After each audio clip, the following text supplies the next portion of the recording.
Hello and welcome back in another learning video. मैं हूं आशीष और स्वागत है आप सभी का आपके अपने यूट्यूब चैनल ट्रेडिंग वर्ग में। तो दोस्तों, आज हम लोग सीखने वाले हैं कि हाउ टू ट्रेंड लाइन, मतलब ट्रेंड लाइन का यूज करके ट्रेड कैसे लें। तो आइए शुरू करते हैं आज का वीडियो। दोस्तों, अगर आप लोग इस चैनल पर नए हो तो मैं रिक्वेस्ट करूंगा कि इससे पहले मैंने दो और वीडियो डाले हुए हैं, इन्फॉर्मेटिव वीडियो, आप जाके उसको पहले देखिए। एक तो है कि ट्रेंड लाइन को कैसे ड्रॉ करते हैं और दूसरा कि हम लोग मार्केट में ट्रेंड को कैसे पहचानते हैं और उसके पीछे की साइकोलॉजी क्या होती है। तो जब आप लोग वो दोनों वीडियो देख लेंगे उसके बाद आके आप लोग ये वाला वीडियो देखें, क्योंकि ये वाला जो पिछला दो वीडियो हो वो आपको एक बेस क्रिएट करेगा इस वीडियो के लिए। हालांकि मैं उसको यहाँ पे ब्रीफ करूँगा थोड़ा सा, बट इन डिटेल में आप लोग जाके उस वीडियो को देखिए। मैं उन वीडियो का जो है लिंक डिस्क्रिप्शन में डाल दूँगा, आप वहाँ से भी देख सकते हैं। तो आइए पहले मैं थोड़ा सा ब्रीफ कर देता हूँ कि ट्रेंड लाइन को कैसे ड्रॉ करते हैं। सपोर्ट रेजिस्टेंस क्या होता है कि जहाँ पे हम होते हैं वहाँ से जस्ट पीछे जहाँ पे मार्केट जो होता है बाउंस बैक किया रहता है उसको सपोर्ट एंड रेजिस्टेंस बोल देते हैं। अगर मार्केट अप जाते हुए बाउंस बैक कर रहा है तो उसको हम रेजिस्टेंस बोल देते हैं, और नीचे जाते हुए अगर बाउंस बैक करता है तो उसको हम सपोर्ट बोल देते हैं। और इसमें सपोर्ट और रेजिस्टेंस ड्रॉ करने के लिए हमें केवल एक पॉइंट की ज़रूरत होती है जहाँ से मार्केट बाउंस बैक करता है, मगर ट्रेंड लाइन को ड्रॉ करने के लिए हमें एटलीस्ट दो पॉइंट की ज़रूरत होती है। ट्रेंड लाइन को हम लोग कैसे ड्रॉ करते हैं, किसी दो स्विंग को मिलाते हुए हम एक लाइन ड्रॉ करते हैं। जैसे ये एक स्विंग हो गया, एक स्विंग हो गया, इसको ज्वाइन करते हुए हम एक लाइन ड्रॉ करते हैं किसी एंगल पे, और वही जो होता है मेरा ट्रेंड लाइन हो जाता है। और जैसे हॉरिजॉन्टल में ये जो सपोर्ट और रेजिस्टेंस होता है ये हॉरिजॉन्टल होता है, वैसे ही एंगल पे जो सपोर्ट और रेजिस्टेंस होता है उसको हम लोग ट्रेंड लाइन बोलते हैं। सो कंक्लूजन इज दैट कि हॉरिजॉन्टली जिस एरिया से मार्केट बाउंस बैक करता है उसको हम सपोर्ट और रेजिस्टेंस बोल देते हैं इन हॉरिजॉन्टल, और अगर किसी एंगल पे जहाँ से मार्केट बाउंस हो रहा है उसको हम बोल देते हैं ट्रेंड लाइन। और अगर आप लोगों को इसको डिटेल में जानना है तो आप लोग वो दोनों वीडियो जा करके देखिए, उसका मैं डिस्क्रिप्शन में लिंक डाल दूंगा। तो आइए डिस्कस करते हैं आज का वीडियो कि ट्रेंड लाइन को हम लोग कैसे ट्रेड करेंगे। सो दोस्तों, अगर हो सके तो आप लोग एक रजिस्टर और पेन लेकर बैठिएगा, ताकि मैं जो भी पॉइंट आप लोगों को बताऊं आप लोग नोट करते हुए जाइएगा, और उसी के अकॉर्डिंग हम लोग चार्ट में अप्लाई करेंगे वो सारे पॉइंट्स। तो आइए पहले कुछ थ्योरेटिकल पॉइंट मैं बता देता हूँ, कुछ रूल्स बता देता हूँ, उसको देख लेते हैं। फिर उसके बाद हम लोग सीधे चार्ट पे चलेंगे और वहाँ पे हम लोग बैक टेस्टिंग करेंगे, और बैक टेस्टिंग हम लोग कंटिन्यूअस करेंगे, रैंडम कोई बैक टेस्टिंग नहीं होगी। जो भी होगा हम लोग एक कंटिन्यूअस बैक टेस्टिंग करेंगे, ताकि हमें एग्जैक्टली समझ में आए कि हमारे जो जिस तरीके से हम लोग ट्रेड करने वाले हैं वो कितना इफेक्टिव है। तो जो सबसे बेसिक पॉइंट होता है रिगार्डिंग एनी ट्रेड वो क्या होता है, पहला कि हमें एक एंट्री पॉइंट मिलनी चाहिए, दूसरा हमको एसएल हमारा जो स्टॉप लॉस होता है वो हमारा डिसाइड होना चाहिए। ये दोनों चीज़ पहले डिसाइड होनी चाहिए। मतलब कि हम लोग जब भी कोई ट्रेड लेंगे उसमें ये दो चीज़ें पहले देखेंगे कि हमको एक एंट्री पॉइंट मिलना चाहिए और दूसरा एक डेफिनेट एसएल होना चाहिए उसका। ऐसा नहीं है कि हम लोग कोई एंट्री ले रहे हैं और वहाँ पे एसएल जो है हमारा एक लिमिट के से ज़्यादा है। तो मतलब कोई भी ट्रेड लेने के लिए हमें दो चीज़ें होनी चाहिए, एक एंट्री पॉइंट और दूसरा एसएल पॉइंट। तो आइए डिस्कस करते हैं हमारे क्या रूल्स होंगे एंट्री लेने के। तो हमको दो चीज़ों पर डिस्कस करना है, एक एंट्री पॉइंट और एक एसएल पॉइंट। तो पहला हम लोग एंट्री पॉइंट पर डिस्कशन करते हैं कि हम लोगों का क्या रूल होगा एंट्री पॉइंट ढूंढने के लिए।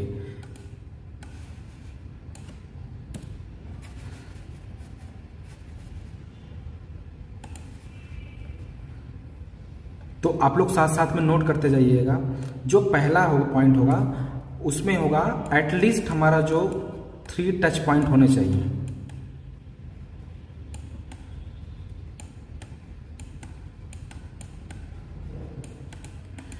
तो जो हमारा ट्रेंड लाइन का होगा एटलीस्ट 3 टच पॉइंट होने चाहिए। 1 2 3। इसके बाद जब फोर्थ टाइम पे आएगा ये मार्केट, यहाँ से इसको ब्रेक करेगा, उसके बाद हम लोग यहाँ पे अपना एंट्री लेंगे।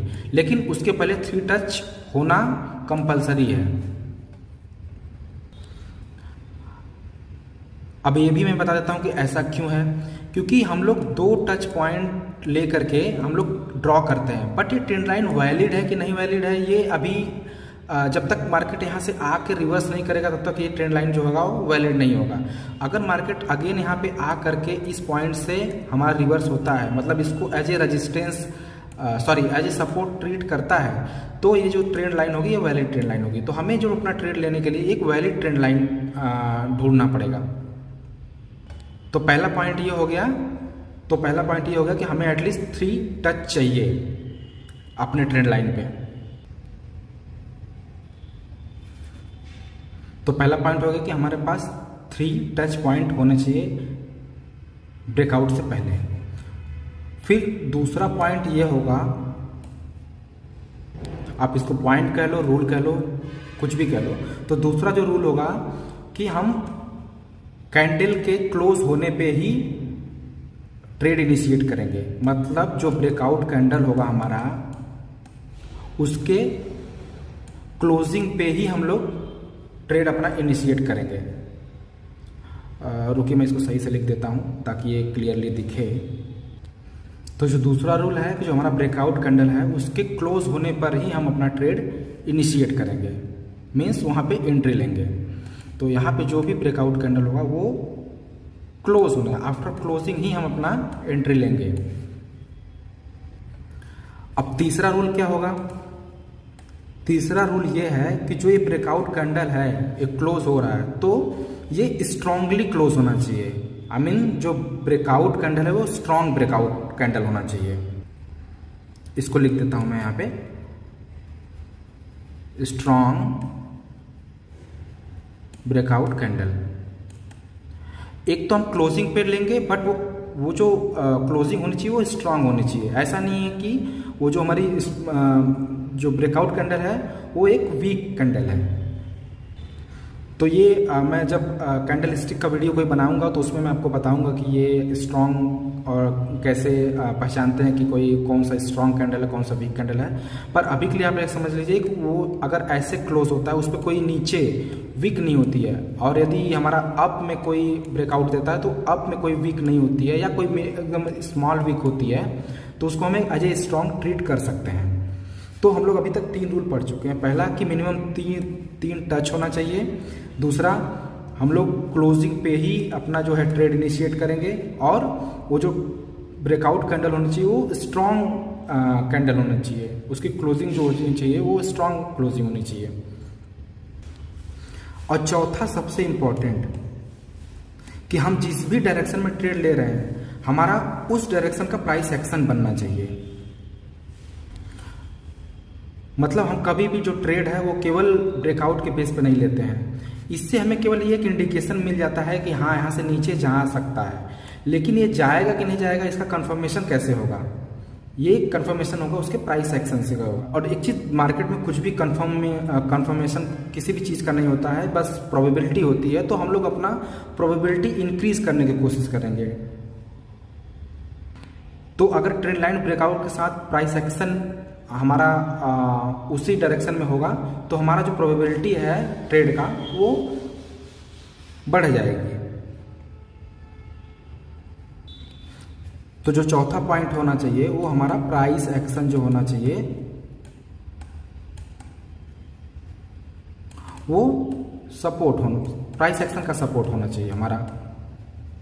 तो आइए मैं समझाता हूं कि कैसे प्राइस एक्शन का सपोर्ट, मैं किस प्राइस एक्शन की बात कर रहा हूं। तो आइए मैं उसको एक एग्जांपल से समझाता हूँ आप लोगों को। फॉर एग्जांपल देखिए, जैसे ये हमारा क्या है, ये हमारा एक ट्रेड लाइन हमने यहाँ पे ड्रॉ किया हुआ है और मार्केट हमारा हायर हाई बनाते हुए ऊपर की तरफ जा रहा है, और इस पॉइंट पे आकर के ये हमारा यहाँ पे आके ब्रेकआउट मिलता है। तो अब हमें क्या है, डाउन साइड का ट्रेड लेना है। तो हमारा ब्रेकआउट से पहले जो होना चाहिए वो डाउन साइड का हमारा एक प्राइस एक्शन बनना चाहिए। मतलब यहाँ पे आकर के एक लोअर लो के साथ अगर ये ब्रेकआउट होगा तो इसकी जो प्रोबेबिलिटी होगी वो ज़्यादा होगी कंपेयरिंग कि हमारे यहाँ से डायरेक्ट आकर के एक हायर हाई के साथ ही ये हमारे यहाँ पे क्लोज करता है। ज़्यादातर केस में ये वाला जो केस होगा ये हमारा फेक ब्रेकआउट होगा। तो कन्फ्यूजन होता है कि कौन सा फेक ब्रेकआउट है, कौन सा करेक्ट ब्रेकआउट है। तो यही होता है कि हम लोगों को एक प्राइस एक्शन भी देखना होता है। अगर हम डाउन साइड में कोई ट्रेड प्लान कर रहे हैं तो हमारा जो ब्रेकआउट होना चाहिए वो डाउन साइड के प्राइस एक्शन के साथ होना चाहिए। कि अगर यहाँ पे हायर हाई बनाते हुए जा रहा है तो यहाँ पे लोअर लो बनाते हुए ये क्या होना चाहिए कि इसको ट्रेंड लाइन को ब्रेक करना चाहिए। तो आप लोग इस पॉइंट को भी नोट कर सकते हैं। तीसरा कि अगर डायरेक्टली आकर के यहाँ से अगर यहाँ से ब्रेकआउट होता है तो हम इस जो ब्रेकआउट को हम ट्रेड नहीं करेंगे। तो हम लोग ट्रेड वही करेंगे अपने रूल के अकॉर्डिंग कि एटलीस्ट 3 टच होना चाहिए और जो हमारी क्लोजिंग के बाद ही हम ट्रेड इनिशिएट करेंगे, एंट्री लेंगे। और जो ब्रेकआउट कैंडल होना चाहिए वो स्ट्रांग होना चाहिए और हमारे जिस डायरेक्शन में भी हम लोग ट्रेड लेने का सोच रहे हैं, प्लान कर रहे हैं, उस डायरेक्शन का प्राइस एक्शन बनना चाहिए बिफोर द ब्रेकआउट। तो आप लोग ये चारों पॉइंट लिख लीजिए कहीं पे अपने नोटबुक पे। और ये तो हो गया एंट्री की बात। अब आइए हम लोग एसएल की बात कर लेते हैं कि हम लोग एसएल कहाँ पे प्लान करेंगे। तो एसएल के लिए हम लोग 2 चीज़ कर सकते हैं। एक तो जो प्रीवियस स्विंग है हम उसका एसएल लगा सकते हैं, क्योंकि ये यहाँ पे हायर हाई से लोअर हाई बनाते हुए ये ब्रेकआउट किया है। अगर अगेन ये इस हाई को ब्रेक कर देता है, इसका मतलब है गया कि जो हमारा बायर है वो उसमें स्ट्रेंथ है और ये अगेन ऊपर जाएगा। ये हमारा जो ब्रेकआउट है वो फेक ब्रेकआउट है। यहाँ पे हमारा जो है ट्रेंड वो कंटिन्यूअस हो गया। और दूसरा हम लोग प्लान कर सकते हैं, अगर कोई स्ट्रॉन्ग ब्रेकआउट कैंडल मिला है तो उस कैंडल के ऊपर का भी हम लोग अपना एसएल प्लान करके चल सकते हैं। तो अगर हम लोग स्विंग का जो एसएल प्लान करते हैं तो थोड़ा सा बड़ा हो जाएगा और जो हमारा कैंडल का एसएल पॉइंट हम लोग लेंगे वो हमारा थोड़ा स्मॉल रहेगा। तो हमें यहाँ पे ये चीज़ देखना है कि हम लोग कोई भी फॉलो करेंगे सेम चीज़ एवरी ट्रेड में फॉलो करेंगे। अगर हम लोग प्रीवियस स्विंग का फॉलो कर रहे हैं तो अपने सारे ट्रेड में वही फॉलो करेंगे। और यदि हम लोग कैंडल का हम लोग ले रहे हैं, ब्रेकआउट कैंडल का एसएल ले रहे हैं, तो सारे ट्रेड में वही एसएल हम लोग प्लान करेंगे। तो आप लोग इस चीज़ को ध्यान में रखिएगा कि जो भी हम लोग एसएल फॉलो करेंगे वो सेम एसएल, वही एसएल हम लोग सारे ट्रेड में फॉलो करेंगे। क्योंकि अगर हम लोग किसी ट्रेड में कैंडल को ले लेंगे, किसी ट्रेड में स्विंग को लेंगे, तो हमारा जो रिस्क रिवॉर्ड रेशियो है वो हमारा बिगड़ जाएगा। तो आइए मैं एक बार सारे रूल्स को समराइज कर देता हूँ, फिर उसके बाद हम लोग चार्ट पे जाएंगे और वहाँ पे ये सारे रूल्स अप्लाई करने की कोशिश करेंगे।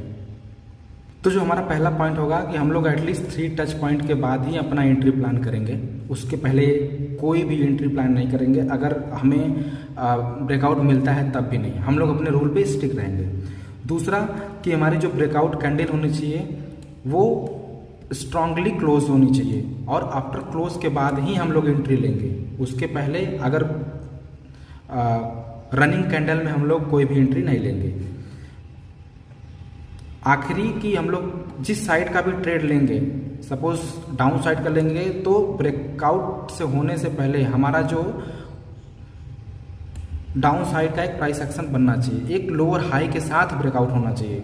और अगर हम लोग अप साइड के ब्रेकआउट का ट्रेड प्लान कर रहे हैं तो जो ब्रेकआउट के पहले हमें अप साइड का एक प्राइस एक्शन बनना चाहिए। मतलब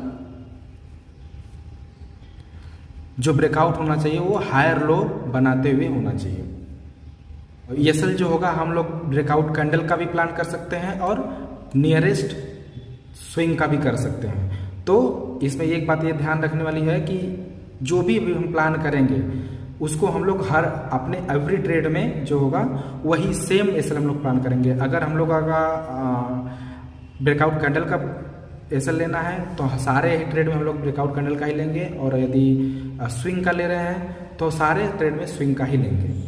तो दोस्तों आइए हम लोग चार्ट पे चलते हैं और इन रूल्स को अप्लाई करके देखते हैं कि हम लोग कैसे चार्ट पे कैसे ट्रेड ले सकते हैं। तो यहाँ पे हम लोग कंटिन्यूअस बैक टेस्टिंग करेंगे एक तरीके से, और सारे रूल्स को अप्लाई करते हुए देखेंगे कि कैसे हम लोग ट्रेड ले सकते हैं। तो अब यहाँ पे देखिए, यहाँ पे एक स्विंग, पहले हमको ट्रेंड 2 स्विंग मिला करके ट्रेंड लाइन ड्रॉ करना है। तो आप लोग, एक ये स्विंग हो गया, एक ये स्विंग हो गया, इन दोनों स्विंग को मिला करके हम लोग एक ट्रेंड लाइन ड्रॉ करते हैं। यहाँ से हम लोग ट्रेंड लाइन का वो पिकअप कर लेते हैं, यहाँ से उठा करके एक ऐसा ट्रेंड लाइन ड्रॉ करते हैं। अब इसको क्या करेंगे, हम लोग एक्सटेंड करेंगे, ठीक, इसको ऐसे एक्सटेंड करते हैं, ठीक है। अब यहाँ पे देखिए कि जैसा कि हम लोगों का पहला रूल क्या था कि हम लोग को एटलीस्ट ब्रेकआउट होने से पहले 3 टच होने चाहिए। तो हमारा यहाँ पे ये पहला टच, दूसरा टच और यहाँ पे ये तीसरा टच। तो यहाँ पे हमारे फर्स्ट रूल के अकॉर्डिंग ये ट्रेंड लाइन वैलिड है। दूसरा कि हमारा जो ब्रेकआउट कैंडल होना चाहिए वो स्ट्रॉन्ग होना चाहिए। तो आप इस कैंडल को देखिए, ये यहाँ पे एक स्ट्रॉन्ग ब्रेकआउट कैंडल है। ये तो हमारा जो कैंडल है ये वाला भी स्ट्रॉन्ग है, बट यहाँ पे हमको यहाँ पे ब्रेकआउट नहीं मिला है। तो हम लोग अपने रूल के अकॉर्डिंग यहाँ पे ट्रेड नहीं लेंगे। तो हमारा यहाँ पे क्या हो रहा है कि ये हमारा जो कैंडल है ये हमारा एक स्ट्रॉन्ग ब्रेकआउट कैंडल है। तो हमारा दूसरा रूल है वो भी फॉलो हो रहा है यहाँ पे। तीसरा रूल क्या है कि हमारा, अब हम यहाँ पे क्या कर रहे हैं कि डाउन साइड का जो है ट्रेड प्लान कर रहे हैं। तो इसके पहले जो हमारा है वो डाउन साइड का प्राइस एक्शन बनना चाहिए। मतलब जो ये ब्रेकआउट हुआ है यहाँ पे जो मार्केट है लोअर हाई बनाते हुए यहाँ पे ये ब्रेकआउट होना चाहिए। तो आप देखिए यहाँ पे ये पहला हाई हो गया, ये हाई हो गया और यहाँ पे ये हाई हो गया। तो आप देख सकते हैं कि यहाँ पे जो है वो हमारा जो हाई है वो लोअर हाई बनते जा रहा है। तो मतलब यहाँ पे हमारे जो सारे तीनों रूल हैं वो सारे के सारे रूल फॉलो हो रहे हैं। तो हम लोग क्या करेंगे, यहाँ पे अपना ही एंट्री इसके क्लोजिंग पे प्लान कर सकते हैं। तो पहले मैं इसको क्लोज कर देता हूँ सारे, ताकि हमको प्रॉपरली विजिबल हो सारी चीज़ें। तो दोस्तों आप लोग एक पॉइंट और ऐड कर लीजिएगा, मैं उसको भूल गया, कि अगर हमारा जो क्लोजिंग पॉइंट है ब्रेकआउट का वो काफ़ी दूर मिलता है तो हम लोग उस यहाँ पे ट्रेड इनिशिएट नहीं करेंगे, क्योंकि हमारा जो एसएल हो जाएगा वो बहुत बड़ा हो जाएगा। तो हम लोग एक पुल बैक पे जो है अपना ट्रेड इनिशिएट करेंगे। अगर क्लोजिंग क्या है, हमारी क्लोजिंग बहुत दूर है, फॉर है, अवे है, ठीक है, तो हम लोग वहाँ पे क्या करेंगे, हम लोग वेट करेंगे, हम लोग रिट्रेसमेंट का या पुल बैक का। तो हम लोग वहाँ पे पुल बैक पे क्या होगा कि हम लोग वहाँ पे ट्रेड इनिशिएट करेंगे, ताकि हमारा जो एसएल है वो जो हमारे रिस्क मैनेजमेंट के अकॉर्डिंग ही आए।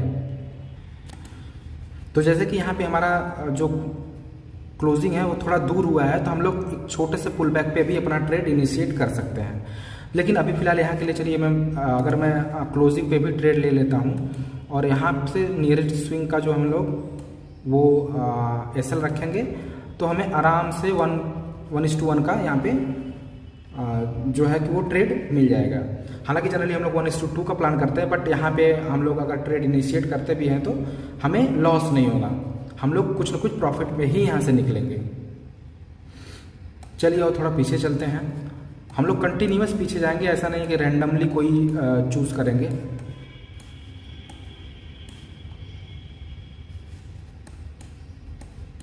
अब देखिए कि यहाँ पे हमारे पास एक स्विंग ये वाला है, एक स्विंग ये है, इसको मिलाते हुए हम एक ट्रेंड लाइन ड्रॉ करते हैं, ठीक है। अब यहाँ पे क्या हुआ, आप लोग देखिए कि ये हमारा पहला टच हो गया, सॉरी एक मिनट, रूल के अकॉर्डिंग देखिए ये हमारा जो है वो पहला टच हो गया, ये हमारा दूसरा टच हो गया और यहाँ पे देखिए ये हमारा जो है तीसरा टच हो गया। हालांकि यहाँ पे ये ब्रेकआउट दिया, बट ये जो कैंडल है ना ये स्ट्रॉन्ग कैंडल नहीं है, ठीक है। तो हम लोग एक ऐसी कैंडल का वेट करेंगे जहाँ से सिग्निफिकेंस सेलर हमें दिखें या बायर हमें दिखें। तो यहाँ पे जो स्ट्रॉन्ग कैंडल आया है वो ये वाला है, यहाँ पे प्रॉपर क्या है ब्रेकआउट हो गया है। तो तीसरा रूल क्या है कि हमारा अगर नीचे का हम लोग डाउन साइड का ट्रेड प्लान कर रहे हैं तो प्राइस एक्शन जो है लोअर हाई का बनना चाहिए। तो यहाँ पे देखिए यहाँ पे हाई यहाँ पे लगा हुआ है, फिर हाई यहाँ पे लगा हुआ है, फिर हाई यहाँ पे लगा हुआ है, मतलब यहाँ पे एक लोअर हाई का मतलब यहाँ पे क्या है कि ये मार्केट जो है वो लोअर हाई बनाते हुए ब्रेकआउट कर रहा है। तो हम लोग यहाँ पे एक ट्रेड इनिशिएट करेंगे इसके क्लोजिंग पे। और यहाँ पे हम लोग जो इसका हाई होगा, जो स्विंग हाई होगा, उसके जस्ट ऊपर हम लोग अपना एसएल प्लान करेंगे। और यहाँ पे देखिए हमें अपना जो है 1:2 का जो है वो टारगेट मिल गया है। तो आप ऐसे और भी देख सकते हैं, जैसे जब आप लोग एक बार प्रैक्टिस करेंगे तो आप लोगों को दिखने लगेगा सारी चीज़ें। ये पूरा प्रैक्टिस का ही गेम है दोस्तों। तो मान के चलिए कि मैं यहाँ से ट्रेल लाइन ड्रॉ करता हूँ ऐसे करके, ठीक है। 1 2 3 टच, यहाँ पे हाई लोअर हाई बनाते हुए ब्रेकआउट हो रहा है। तो हम लोग यहाँ से अपना एक ट्रेड इनिशिएट कर सकते हैं, क्योंकि तो हम लोग यहाँ से अपना ट्रेड इनिशिएट कर सकते हैं, यहाँ पे अपना ट्रेड ले सकते हैं। यहाँ पे अगर हम लोग लेंगे तो ब्रेकआउट कैंडल थोड़ी सी बड़ी है, तो हम लोग ब्रेकआउट कैंडल का ही अपना एसएल लगाएंगे और 1:2 यहाँ पे अपना टारगेट,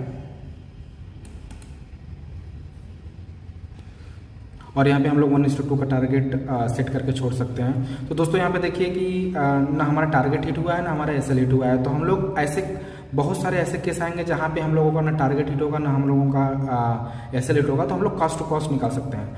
तो मार्केट में दोस्तों अगर हम लोग को प्रॉफिटेबल ट्रेडर बनना है तो हम लॉस को अवॉइड नहीं कर सकते, बट हमें 3 चीज़ें देखनी होती हैं कि हमारा जो लॉस होता है वो मिनिमम होना चाहिए और जो हमारा प्रॉफिट होना चाहिए वो बड़ा होना चाहिए। मतलब कि हम लोगों को बड़े प्रॉफिट लेना है और छोटे लॉस लेना है, तभी हम लोग प्रॉफिटेबल ट्रेडर बन पाएंगे। तो आप लोग प्रैक्टिस कीजिए और जो भी डाउट आप लोगों को आता है आप लोग कमेंट बॉक्स में उसको पूछिए, मैं उसका रिप्लाई करने का कोशिश करूँगा। तो चलिए इसी नोट पे एंड करते हैं इस वीडियो को। तो दोस्तों आशा करता हूँ आप लोगों को ये वीडियो पसंद आया होगा और कुछ सीखने को मिला होगा। अगर आप लोगों को ये वीडियो इन्फॉर्मेटिव लगा हो तो इस वीडियो को लाइक कीजिए, ज़्यादा से ज़्यादा शेयर कीजिए और ऐसे ही और इन्फॉर्मेटिव वीडियो देखने के लिए इस चैनल को सब्सक्राइब कीजिए। मिलते हैं किसी नेक्स्ट वीडियो में, तब तक के लिए टेक केयर, जय हिंद।